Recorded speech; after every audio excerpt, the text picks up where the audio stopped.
Well, welcome to our West Midlands resolution chat.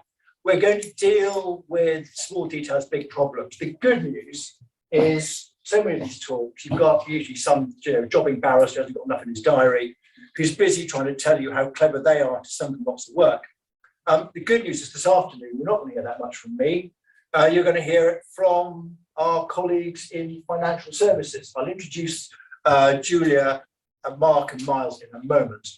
But hopefully the purpose of today, we're not going to deal with the evaluation stage. It's going to be mainly computational stages, which we think is important. We're not going to go through the law on this and that and the other, but the practical problems that we have in our cases. So what we're going to try and cover, we're going to look at maximising the pot and minimising the tax. We're also going to deal with when our clients destroy value. I'm not talking about disposing of assets under Section 57, but I'm sure you have, and I've come across cases where clients will try and do things that have disastrous fiscal consequences for the case. Now, it's not about us giving advice necessarily, it's about us spotting the problems and knowing when to get advice and when to get other people in. And we're going to touch on pending changes to CGT and divorcing couples. For those of you who are in the know, the Finance Act 2020 comes into force on the 5th of April. It's got royal assent, hasn't been enforced yet. And assuming it comes into force, that has some quite big changes when revising cases. And I've got one case where we are deferring implementation to after the 5th of April in the consent order to take advantage of those pending changes. And it's worth a lot of money in that case, hundreds of thousands. We're also going to look at financial planning, what it can offer. And so often in our cases, particularly at the bar, but also I get to play solicitor 4 times a year. Bloody hard work, by the way, you're welcome to it. But so often we do the cases and we leave our clients either with a stack of money they're never used to handling, or they've got a hole in their finances that they weren't expecting. And we just let them go off. And seems to me that actually, if we're offering a proper service to our clients, we also need to try and get them on their way, post what we've done, post all the financial remedy stuff, so they actually can put their lives into some kind of order financially after those occasions. And that's the aftercare. And so that's maximising the outcome for the client. And that's very much Mark's aspect as that as a financial planner. So exciting. We're dealing with exciting topics, tax, legislative changes and financial planning. Fascinating topics, actually, all of them. So to try and keep you awake and stimulated, because I know it's a bit late on a Tuesday afternoon. The first thing I'm going to do is deploy fear. And if you get this wrong, you can be up for negligence. And this is quite important. The second aspect, that's to stick the carrot. If we give a good outcome to our clients, they're more likely, hopefully not to come back, but to recommend. So it's actually trying to give a proper aftercare service for our clients once we have finished with them with the legal side of it. The good news is you're not going to hear that much from me. You're going to hear first from Julia Rosenbloom. Julia used to be a solicitor. And about 4 years in practice, then she discovered she could add up and became a chartered tax advisor in that regard. And Julia advises on tax, does Part 25 work, but also has the useful insight in that she's done the law bit as well. So she understands how that all fits in. She's going to cover the taxation side of it. Mark Stone, over there, is a financial planner. He's going to be dealing with what they can offer clients. Now, it's not about telling us what we can tell them, but hopefully it gives us an insight into the sort of services that we can bring in to help our clients, out of the door. And generally, these services are generally free, certainly from Mark, not from Julia, I hate to say, but Mark generally is all part of the financial advice that an IFA can give you. And finally, Miles Robinson is just going to give a general an overview. He's an investment analyst. He's also going to say about what you can do with portfolios, putting them together. So you know what your clients will be getting once you pass them over in this regard at the end of your case. We're going to deal with the points, also to try and keep you awake. The age-old tactic of coming up with a fantasy case. J&J, now originally we thought we'd use a well-known celebrity couple. Clearly at a work do, you can tell that because it's got bottles of beer on the side. But the only users, as far as we know, they are still happy campers, they're not divorced yet. When I did this slide, well, they do say, if you marry a mistress, it creates a vacancy. But also going through the slides, I didn't notice when I did this, but if you notice just down here, they've been playing quoits. They haven't finished, I couldn't help resist it, but as a classicist, I presume that's coitus interruptus. But we're not going to talk about them because partly the libel colleague said you really can't do that. So we're going to talk about Doris and Barry, far better. Now, this is our fantasy case. Doris and Barry moved on, they had a second career, they set up an events planning business. They called it Think I Was at That Party Limited, twat with the silent P. It just keeps you awake, folks. The real meat is it's capital value, 4.2 million gross. Doris holds 75% and Barry 25%. Both are directors. There are two properties, also in a limited company, Dillon's Houses Limited, one worth 1 million, one worth 1.5. Doris is the 100% shareholder of that company. The pension is a SIP there, 1.75 million. It permits shadow members and transfer out. For our scenario, everything's matrimonial property. We're not going to get too bogged down in those details. To make it even easier, Doris and Barry, whoops, wrong way, have had some mediation, and they both accept, reluctantly Doris's part, that Dillon's houses will be divided up. So Doris will retain property A, Barry will receive the proceeds of sale of property B to buy himself a home to meet his housing needs. Doris will retain twat and buy out Barry's 25% shareholding within that. Barry will also have a pension sharing order to equalise capital value, and Doris is going to pay Barry £2,000 a month spousal PPs until she retires at 65. Some of you will anticipate there are a few problems within all this. So our scenario really is you've got 8 million, we're not talking about needs analysis anyway, we're talking about fair share. This is what they have agreed as the fair share, and we are instructed to implement this. They've had someone help them through it, a mediator probably, who hasn't thought too much about the technicalities of how we are going to implement it. And this is not an entirely unfamiliar situation. In fact, Chris and I had a bloody nightmare, didn't we? Not dissimilar. Again, is the mediator then for me? It's all equal. It's all equal. You sort it out, guys. Oh yes. So done that one. So here we go.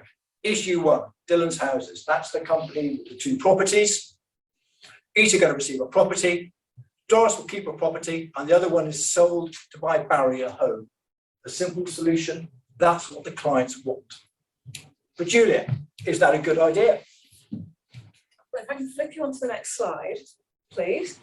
So this is my this is what our compliance team would allow me to put on this slide. So I haven't used any of the fancy abbreviations that Michael's been allowed to use. So as you can see, what we've got here is we've got the property company. So this is Dillon's Houses, and what we're looking to avoid here. So the biggest problem that we've got is that if we do things in the wrong way, we end up with an income tax charge. So property B is going to be sold.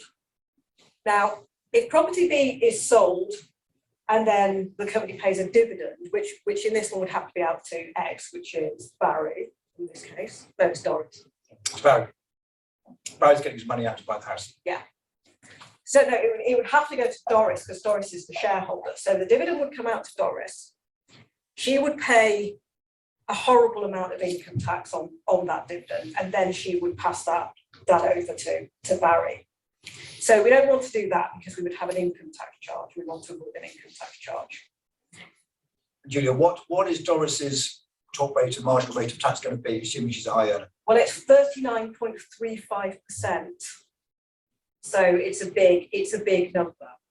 So in all of these, and this is based on a real case that I'm currently involved in, actually. So this is a real case. So we want to avoid any sort of dividend. Now, of course, if we just get rid of the whole company, take the whole lot out, we could have a dividend on the whole lot.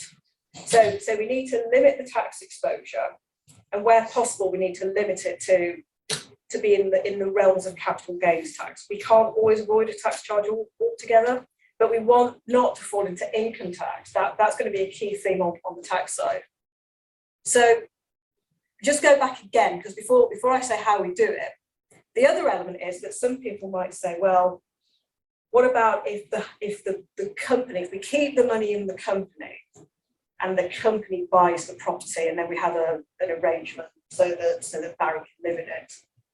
Well, if we do that, aside from the fact we wouldn't be getting a clean break in all of this, because we really want it in the hands of the other spouse. If you have your home in a property, you get income tax charges of a different kind on that. It's deemed to be a benefit in kind. And you get something called annual tax on envelope dwellings, ATED, which is an annual, it's almost the equivalent of wealth tax, this ATED charge. So we need to get the money out, but we need to get it out in a way that doesn't trigger income tax. So come on to the next slide now. What we want to do, this is what we are doing actually, is the first thing we do is we need to demerge. Because that's what we're really doing. We want to, as part of this divorce, we want to partition the assets that are in this company. So the first thing that needs to happen is X in this case needs to demerge that company. So we do that. We just basically slice it in two. That can be done tax neutrally, completely tax neutrally. So we don't crystallise any income tax. We don't crystallise any stamp taxes. We don't crystallise capital gains. There's nothing. It's just neutral. As a side effect of that, as it happens, what we also get is a base cost uplift in property A and property B for capital gains tax purposes, so that when property B is subsequently sold, the base cost for tax purposes is today's market value and not the market value when the company bought it, which is significantly lower. So that's a nice side effect of this as well. So we demerge the two of them out. And then what we would then look at doing is, so X is going to keep property A. So X hangs on to A co. What X then does is gives away B co to whichever way it is, to Barry, gives it to Barry. Now, that is a gift of that transfer is a capital gains tax event. Now, I'll come now to the changes that we might be getting on the tax year of separation. So at the moment, the rule is that if you are in the tax year of separation, then transfers between spouses it's no gain, no loss. It's just a nothing, it's just neutral. But how many people separate that on the 6th of April and then have everything sorted by the following 5th of April? It doesn't happen very often at all. That's been the rule for a long time. And as Michael said, they are now, this will be extended. Assuming it all goes through, there's no reason why it won't go through. From the 6th of April 2023, we will have an extension to 3 years. So tax year of separation, and then in the next 3 years, it's all going to be no gain, no loss. So it'll give everybody a longer time to sort all of this out, which is needed. You see it far more regularly than me. These things take a long time to sort out. So that will be great. And there's also going to be an extension of that no gain, no loss for divorce, for financial settlements that are formal, that are made formally. So I think the legislation is, if it's part of a court order, Yeah. then there's no time limit. Correct. That's right. So it's Yeah. 3 years if it's voluntary. Yeah. Indefinite if it's court order. Yeah. So that will be hugely significant. Now, as it happens in my particular case, tax year of separation is debatable. I suspect we're not in it. They say that they are, but that's another issue. So actually what I'm saying is you might want to delay it. You might want to delay the transfer until such a time as these new rules have come in. Because it does apply even when the tax year of separation has already been and gone. So there are some tiny points there, as Michael said, we have to be careful of the timing. Now, of course, as I mentioned earlier, though, even though we can get BCO with property B over to Y, even though we can do that, we still have to get the funds out of the company, because as I said, if we leave the funds in the company and the home is bought within the company, then we get into benefit in kind tax charges, the annual tax on envelope dwellings. You don't get things like main residence relief as well. So if the house is sold in 20 years at a gain, the company would have to pay tax on that. So we need to get the money out. Now, this is where we can't get out of paying some tax. But in tax planning, if we can get out of there being any tax, that's the holy grail, and that's wonderful. We can't always do that. In cases like this, what we want to do is not be in income tax. So if we can not be in income tax, we're probably as happy as we can be. And of course, any tax exposures have to be reflected in the financial settlement discussion. So if there's a tax exposure, then things need to be equalised elsewhere, if that's what the party trying to get at 50-50. So what we're going to do is we're going to liquidate BCO. So BCO will sell the property. It's got a higher base cost, so there'll be less tax on that, which is nice. Y will then liquidate BCO, get the cash out. Now, there's a complexity here in this particular case.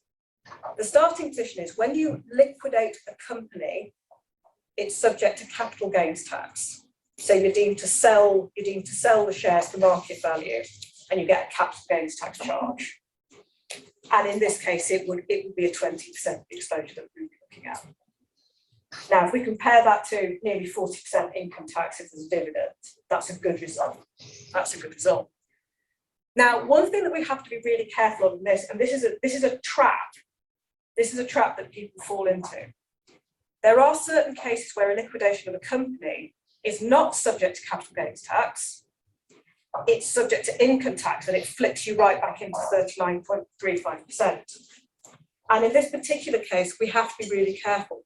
There's a set of anti-avoidance rules, the targeted anti-avoidance rule, which applies where you liquidate a company and either you, the shareholder, which by now is Y, or somebody connected with Y, which at the moment is X, is engaged in the same kind of business that BCO is engaged in.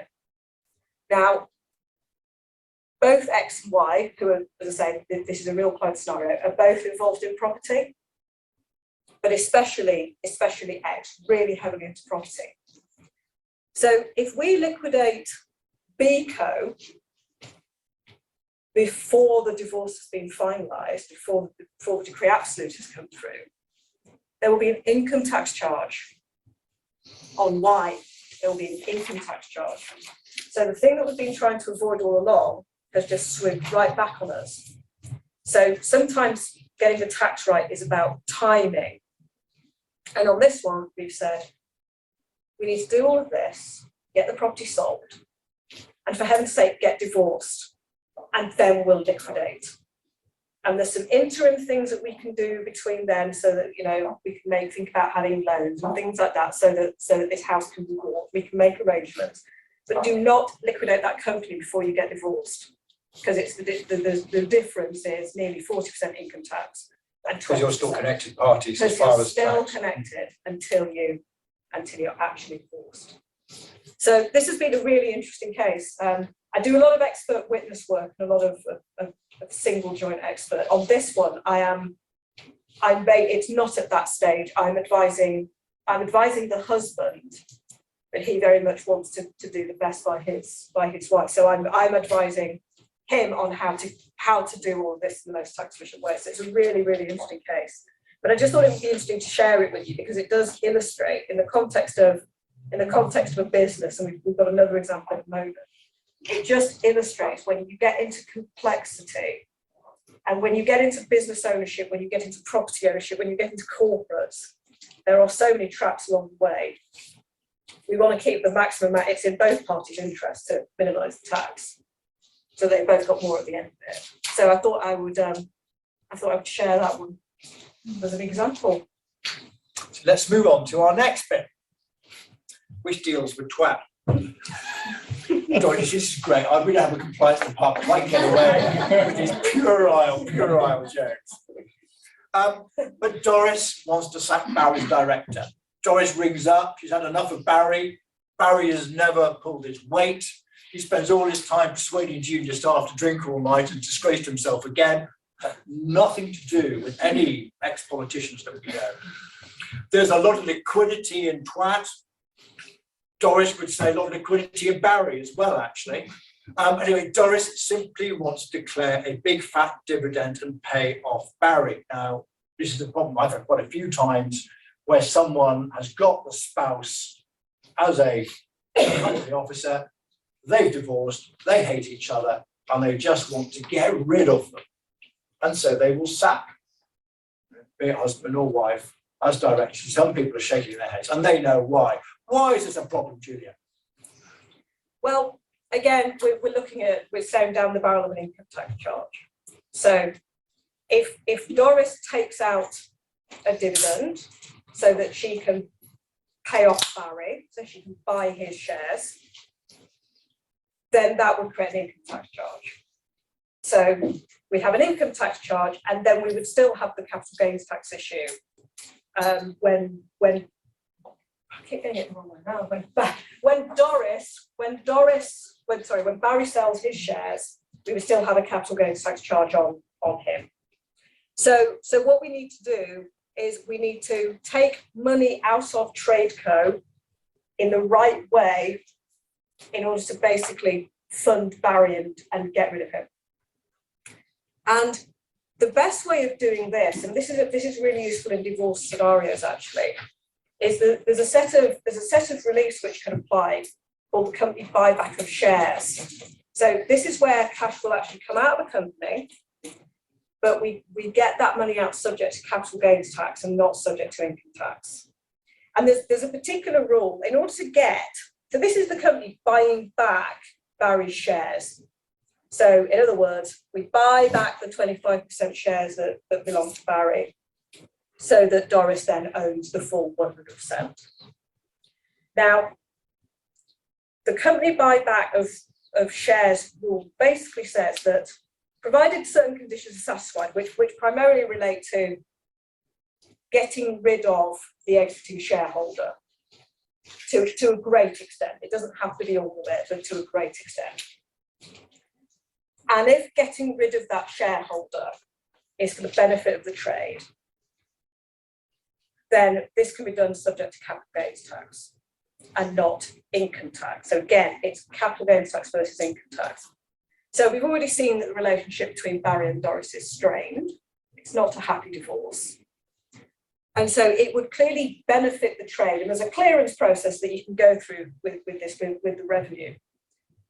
As long as it can be demonstrated that it's for the benefit of the trade that these two warring parties do not remain in business, it's debilitating to the trade, get rid of them, get them out, then we can basically have the company pay whatever the market value of Barry's shares are, pay that sum to him, and Barry will be within the capital gains tax regime, but he won't be within the income tax regime. And neither will Doris have to take out cash from the company in order to fund it, and similarly suffer income tax. And again, that would be at 39.35% as a top rate. So that's how we might approach this, and that can work really effectively. What we also want to think about, though, is what that rate of capital gains tax might be, because there are, in some circumstances, it's possible to pay 10% capital gains tax rather than 20%. And this is because of a relief known as business asset disposal relief. It used to be called entrepreneurs relief. It's now called business asset disposal relief, and bad relief, as some people would call it. And where this relief applies, so on £1 million for gains, lifetime gains, so everybody's got an allowance of £1 million of qualifying gains that you can make. And that gain will be subject to a rate of 10% instead of a rate of 20%. So if we can get into that, that would be quite nice as well. Now, again, there are a few traps here. My little pig that I've put there indicates some investments within this company. So it's a trading company generally, but it's accumulated a lot of profits within it, hasn't paid out those profits, and instead, and this is reasonably common, instead the company has retained the profits and invested them. Because of course, the minute you take anything out, you pay a dividend. So the shareholders over the years have kept the profits within the company and invested them. Now that could be quite a nice idea. It does save income tax because it stops money coming out to invest. But when it comes to things like business asset disposal relief, it can jeopardize it, because Tradeco, and I'll stick to the name Tradeco for now, Tradeco has to be not substantially involved in investment activities in order to qualify for this relief. So if that's a big pig, if that pig represents more than 20% of the activities of this company, then we won't get the 10% rate. We'll have to go back to the 20%.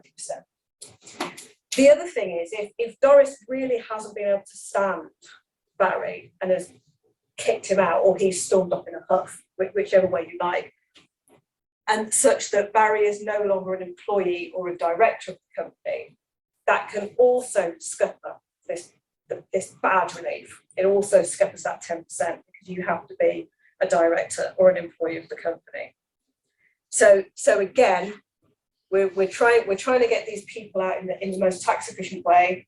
We want to be in capital gains. If we have to have any tax, we want to be in capital gains tax. And if we're in capital gains tax and there's any chance that bad relief might apply, let's see if we can capture it. So everybody should just calm down and let the tax people come in and give their view on things. And then it will hopefully get them the best thing. Get your tax clearance letter.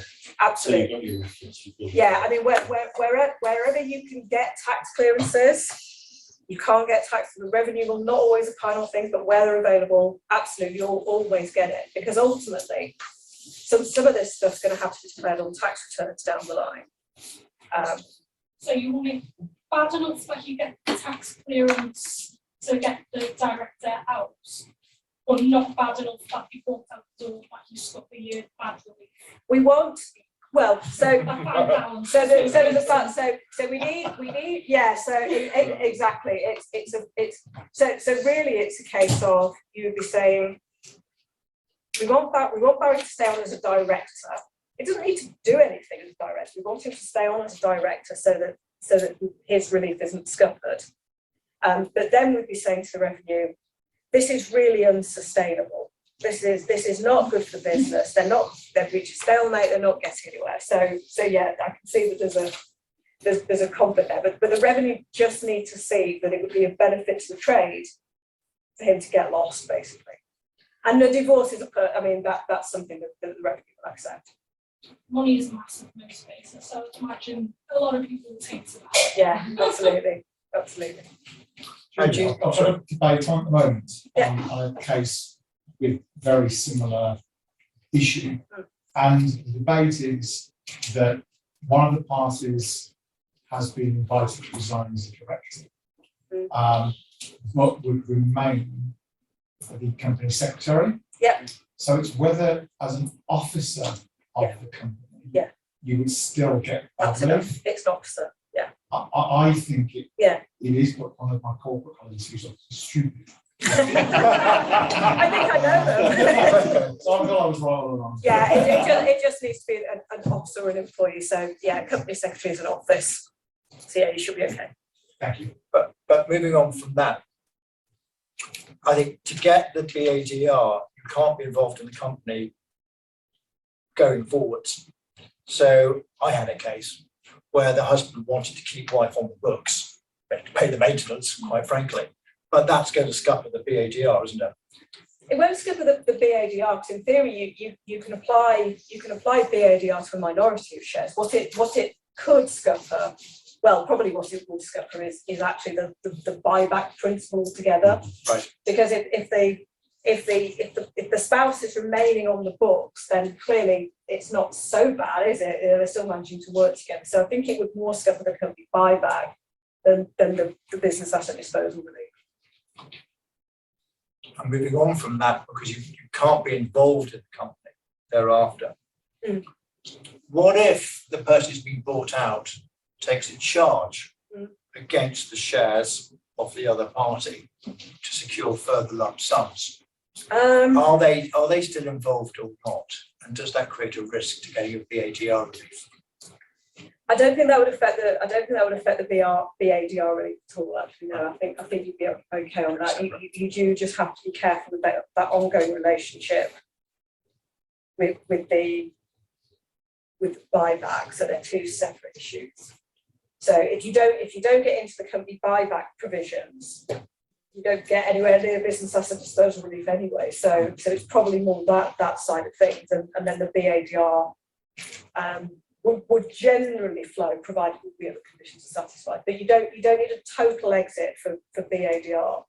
In theory, whether in a divorce situation or any other situation, you can sell or transfer some shares, and as long as the company is qualifying, and as long as there's more than 5%, that can scupper it. If you come down too low, for example, you need to have a 5% shareholding in order to get business asset disposal. So it's those traps that we just need to navigate. And I find it fun. I thought that yawn was very unfair tax. I perfectly see it for financial services and investment, but the tax is exciting. Move on. Issue 3, pensions. Thank you. Now, the pension share has been agreed at 50% of the capital value. There's a choice to remain whether you shadow member or transfer out. The solicitor's been asked to draft the pension sharing annex. I've done it, you've done it. Doris says she does not care about the option, and please tick the transfer out box. Is there a problem with us just ticking the box? I'll deal with this one. The answer is this. It's tucked in the bottom of a case T&T is Edward Hess, and he draws our attention in the postscript to a passage I know we've all read. Appendix 5 of the PAG report, all 120 pages or something. And it's this, and it's quite scary actually. If a family lawyer ticks the external or internal transfer box on behalf of their client, then they may inadvertently give regulated transfer advice, which they're not authorised to do. Family lawyers would be well advised in the meantime not to tick either boxes in section F to avoid that trap. This is a regulatory, and actually the FCA can come down really heavily on regulated advice. They are really quite brutal. So in the meantime, family lawyers be well advised in the meantime not to tick either boxes in section F. And for what it's worth, the PAG report has recommended that box F is removed from the pension sharing annex in its entirety, but it's nothing that lawyers should get into. If there's no option, then you're not giving advice, main them a transfer out, you can do that. But if there's a choice, then watch out, you need to get somewhere like Mark to give his regulated advice in relation to it. He now gets the stick of power. The thing is, you've not actually taught me how to use it. So if I press buttons, it goes, then I'm running. No. So back to our original problem. Wrong way. Other one. But that's the income gap, which is the second one. So you need to go backwards to get to that one. Sorry. So basically, yes, and is there a problem? Chances are there could be. With a pension sharing order or with a self-invested personal pension plan, on the face of it, that's a money purchase arrangement. So therefore, you would think the cash equivalent value is the right value given on a daily basis by the SIP provider. As we've seen from the stuff that Julie's gone through, the interesting bit, not this bit, they're heavily into property. So within a self-invested personal pension, you can have some very illiquid assets such as commercial property. So by ticking that box to say we'll take an external transfer, you're moving potentially illiquid assets.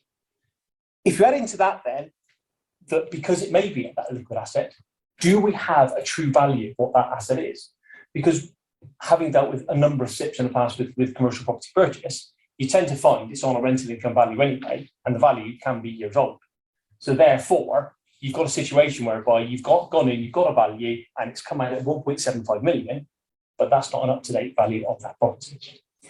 So one of the options and one of the things we would look at, especially with a value of 1.75 million, is if you tick that external transfer, you could, in theory, be looking at the lifetime allowance issues along that.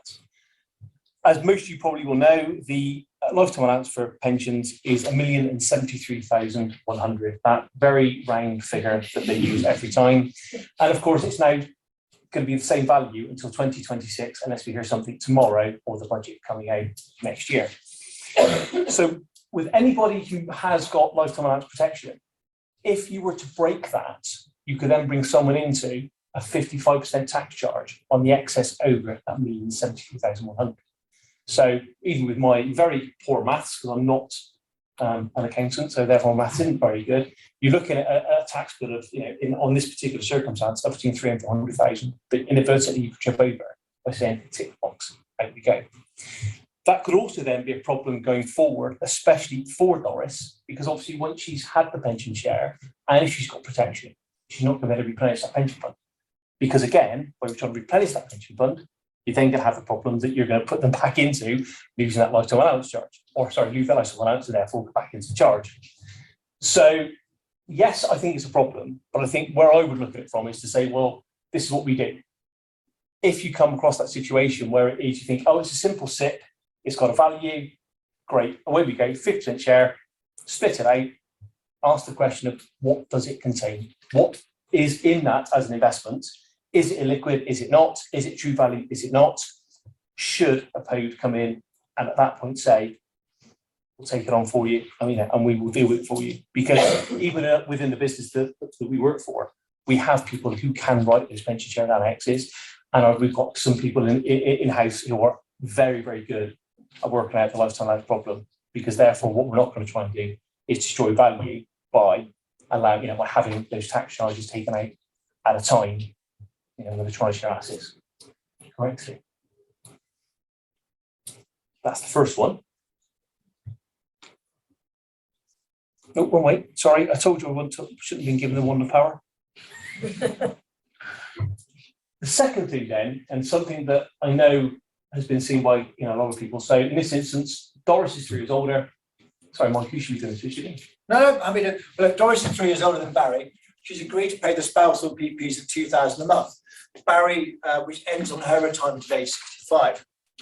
Because Barry's 3 years younger, he's got an income shortfall, classic income gap scenario that we deal with at age 62. He doesn't want to draw on his pension until he's 65. Why should he? Equality of outcome, etc. So what lump sum would it meet this income gap? And how is Barry going to manage in practical terms in relation to that? And the starting point for this one is time horizon.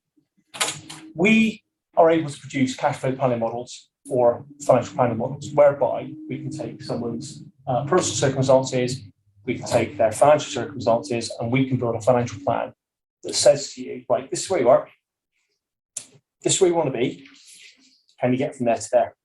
If you can't, what do you do about it? The second point of this then is, of course, going to be things like their attitude to risk, their tolerance for taking on risk. What are we going to try and do to plug the gap for that income? And in terms for Barry, the first question will be, well, how long is this income gap for? Are we just giving an income gap? Is it a longer-term financial plan for income production? If it is a short-term gap, 3 years into this pension kicks in, and that gives you everything that you need there afterwards, then the starting point for us would be to look at some sort of cash-based investment. If there's going to be £2,000 per month, £24,000 a year, that's £72,000 that we would say, because 3-year time horizon is not long enough for an invested solution, because you've got the vagaries of the stock market. Therefore, can that produce the income that you want with markets, as we've seen this year, going up and down? So therefore, we would look to say, if it's just a 3-year process of making sure an income's available, a lump sum, 72,000, 3 times 3 years worth of income could potentially be that figure to use. Within the financial plan, what we'd also look to do is allow for inflation. Unfortunately, inflation at the moment is not where it's supposed to be, but if you're looking at buying power of money, making sure it's not losing that buying power of money, then we could put an inflation figure in and the cash flow model will look to do the same thing. If, however, it's not just a 3-year income gap, but it's a longer term income solution, therefore you have more than a 5-year term for looking at investable assets. What you can then do is look at the cash flow model, make tweaks, look at where the income could be taken from, and that can then mean a wider lump sum that can be used. Now, if I get this right,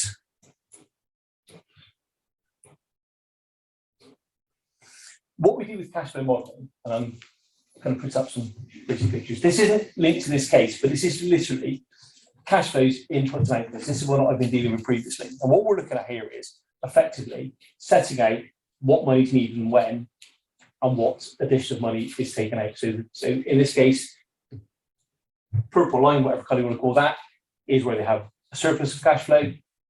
Gold lines are where they have a deficit of cash flow. So that's the starting point of when things can come in.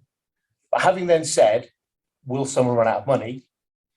This is where someone has unrealistic expectations of what they need. So this is where someone has taken out more income than their portfolio, their investable assets, their pensions, whatever you want to call it, isn't going to suffice. And as you can see in this one, the clients run out at age 80 of money, well below life expectancy. And when we cash flow model, and it's not really big enough on the bottom to see, we've gone to 94, we can go to 100, we can go to life expectancy plus 5 years. We can pick and choose for the client specifically what they want to do and why they want to do it. And the cash flow model will do just that. So back to the original question, which was how do you do it? If it's less than if it's 3-year or less scenario, or less than 5 years for an investable solution, it will be a cash-based investment that we look to use because you can't put it on markets. And Miles hopefully will nod his head because he's the one who does these sort of things. If it's a longer term plan where we're looking at these sorts of things, then we can build that financial plan, build in what they actually want to achieve, and quite frankly tell them if it's achievable. And if it's not, well, then what are you going to do about it? And this particular scenario, is it a bigger lump sum? Is it a different split of assets? What is it that means fairness at the end of it and equalization? So I've gone far too long with that one. And all I was talking about just really, I suppose, to finalise a bit around lifetime allowance and pensions. All I'm really trying to show here, pictorially, is the effect of someone having lifetime allowance and actually having it broken. Because you've got the different allowances you can have for lifetime allowance, or protection, sorry, which in this case is primary protection, enhanced protection, individual protection, fixed protection. As you all probably remember, those of you in the room in this industry as long as I have, we had pension simplification back in 2006.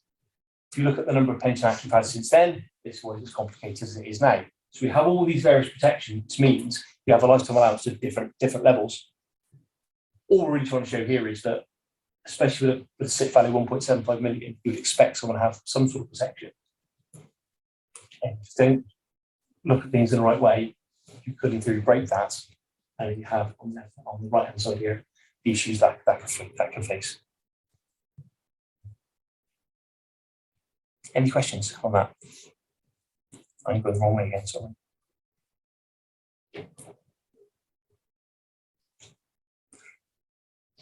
Sorry, I'm going back to the next slide. Do apologise.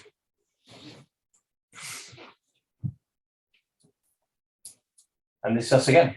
So I'm glad it's not my compliance tomorrow. Doris will retain the company and derive an income from this. Barry will derive a relatively modest income from after the speaking. He wants to invest money in premium bonds, or he calls it premier bonds. What advice can we give Barry? What advice can Barry get? From my point of view as a financial planner, everything's in. So we go back to what everybody said about the cash flow model of financial plan. That's always the starting point. We build the financial plan. We look at the range of services we have available that we can offer him. But we then look at things like, well, okay, what's he saving for? Why is he saving? Can he make pension contributions? In this case, probably he can because he's receiving a pension share. But he's also then got, well, can he make ISA contributions? Can he make utilise taxable investments? Can he use offshore, onshore bonds? You know, the main consideration, I think, with the advice that Barry can get is what level of risk are you prepared to take? What's your tolerance and capacity for loss? If it turns out you have no capacity, then premium bonds may be the answer for you. Not all of it, because obviously you can't put all of it in premium bonds if it's a big amount of money. But that's the starting point, and that's where we would then look to say, once the financial plan's built, once your attitude to risk, investment risk, tolerance and capacity for losses is understood on what you're trying to achieve, we would then hand over to like Miles, or hand over to Miles in this instance, who's running investment manager, to say, well, kind of what will we do therefore to create that wealth amount. Thank you. Did you always get your size? Yeah, you're doing a good job with that, Ben. I'm not at all. I've got to say, at home, Mrs. Stone doesn't let me have the tele remote control because I'm rubbish at it. So, So I'm slightly aware I'm stood between you and perhaps a glass of wine, so this is going to stay fairly brief. But you know, our not so happy couple, Doris and Barry, have had great legal advice from yourselves. They've had some elegant tax direction from Julia, and now they've got a great financial plan in place from Mark. And the question then comes, how are they going to achieve the objectives out of that plan? So they're in this sort of position where they could either choose to invest the money themselves, or they could maybe work alongside an investment advisor. Or they might decide that it's a big sum of money, it's an area they're not particularly familiar in, so they are going to employ a professional investment manager.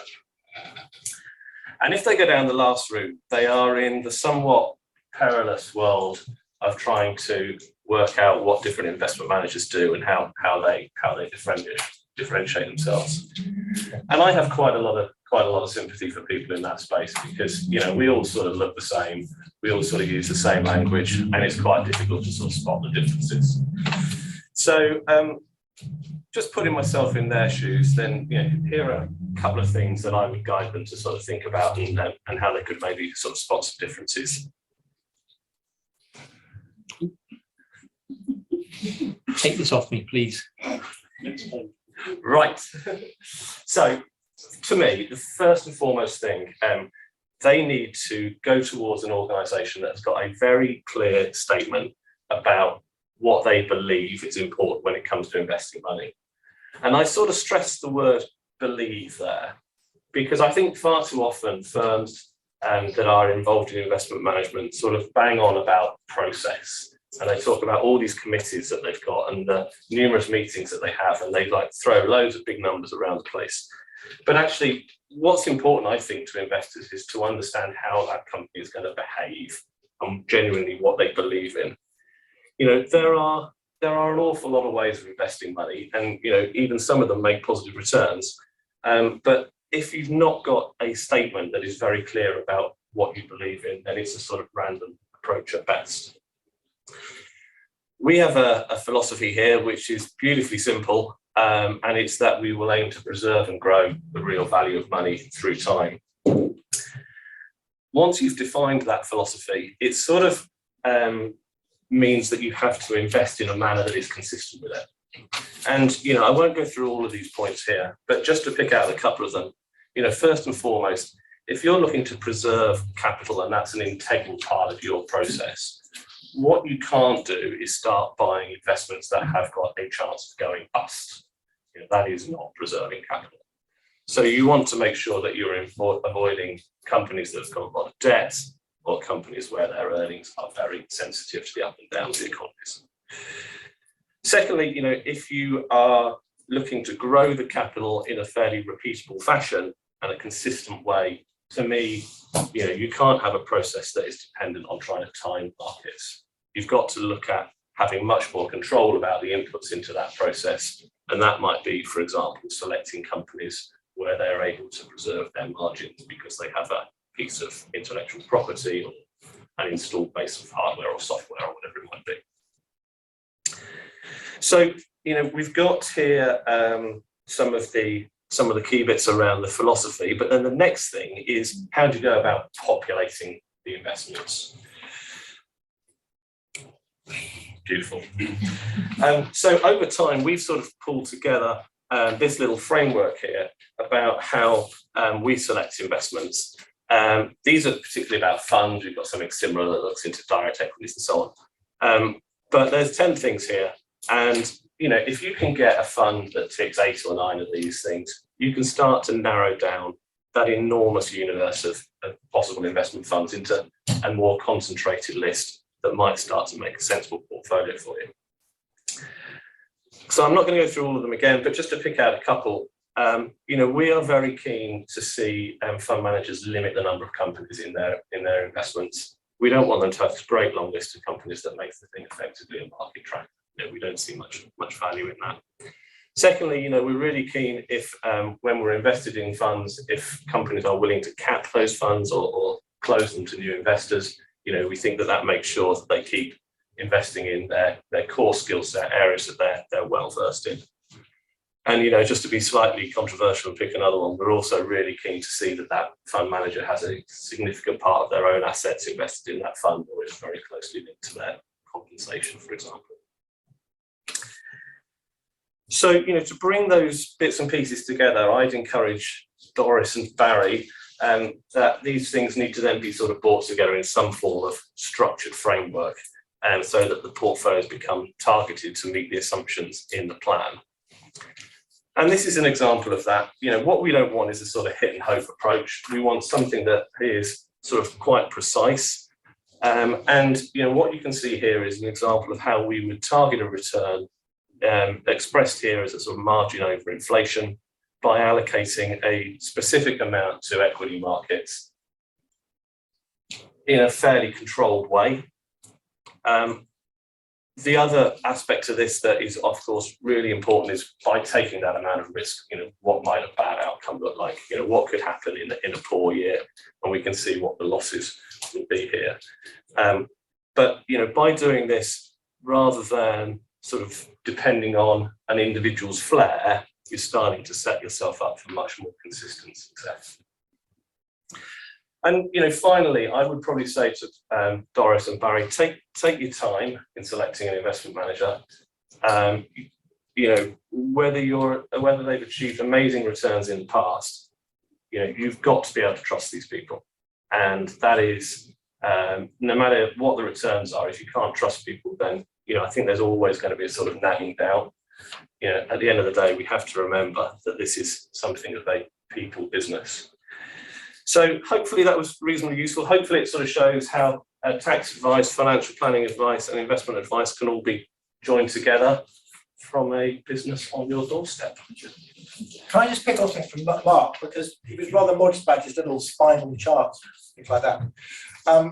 What we tend to do, we come up with a budget, is the income needs, and off you go, it's a fixed amount. With Mark's little tool, and he'll tell me if I'm wrong, but he can cover scenarios such as, well, I've got to fund my kids for 3 years through university. I'm then going to retire. I want to travel for the next 7 or 8 years. I'm then going to retire and watch daytime TV for the last phase. And so Mark's little uppy downy charts, he thinks, can actually take your client through all their future stages and how they're going to budget it, so they can draw down a bit more capital when they're funding the kids or traveling down the world. They can pull in their horns when they're old and in God's waiting room or whatever. But all of that can be factored in a far way that's much more sophisticated than us going, well, here's your budget, here's your pension income, off you go. And actually that's where we're talking about trying to create a good outcome for our clients. And actually where we leave off and proper good financial planning will give them a better feel for actually what they can do with the money that we have got for them or preserved for them in their cases. That's why I think particularly is quite keen to bring in this sort of financial advice, so we can just see what others can do for our clients, which will make them love us even more. One of the things I should have said in the presentation as well, which I didn't show on the slides there, is that we can also build in market crashes. So, you know, some people say that the disadvantage with cash flow modelling is your straight line graphs. It looks at, you know, set figures, income expenditure, set returns. But what we can also do, linking it back to Miles' slide on risk and downside losses, is we can build in, say, the financial crisis of 2008, 2010. Well, what happened there? What if that happens again? Or we can do a W, too many acronyms now, but do a W kind of crash where we crash the market, we cover it for a period of time, it crashes again, recovers again. We can build those sort of scenarios in. And what we would do with every client we deal with when we're doing these things is agree right at the very start what are the assumptions we're using, but actually what are the outcomes you're looking for. So therefore we can build those scenarios and not too many of them. Because if you put too many scenarios in, then you are then overcomplicating things and you're just giving people, the apathy kicks in, you think, I've got too much choice, I won't make any. Agree absolutely beginning what those scenarios are, and does it do it for you? On the example, Mark, they ran out of money at 80. Yeah. And that obviously was part of the modelling. But Yeah. say they wanted to run out of money by 80, they've got no intentions of doing anything because they're frail. Can the modelling do that as well? So they know how much they can spend when they're retired at 80? I mean, I've just done a couple of cash flows that are going to go to clients to show, okay, they're very fortunate they've got quite a nice surplus of assets when they're no longer here. Within the model, what we can actually say to people is, if you want to, by a set age, run your assets to zero, what actually can you do? So can you spend more? Can you gift more? What is it actually you can do with it to then end up with a zero figure? Obviously, it's not advisable because everything's an average, and in the middle there's, of course, the real outcome. And a lot of people live, unfortunately, longer than they should do. It's not a very good putting it. Longer than they live longer than perhaps they thought they were going to, for a better putting it. Where no, we can model that and we can tell clients quite concisely how much they can spend if they want to end up with zero.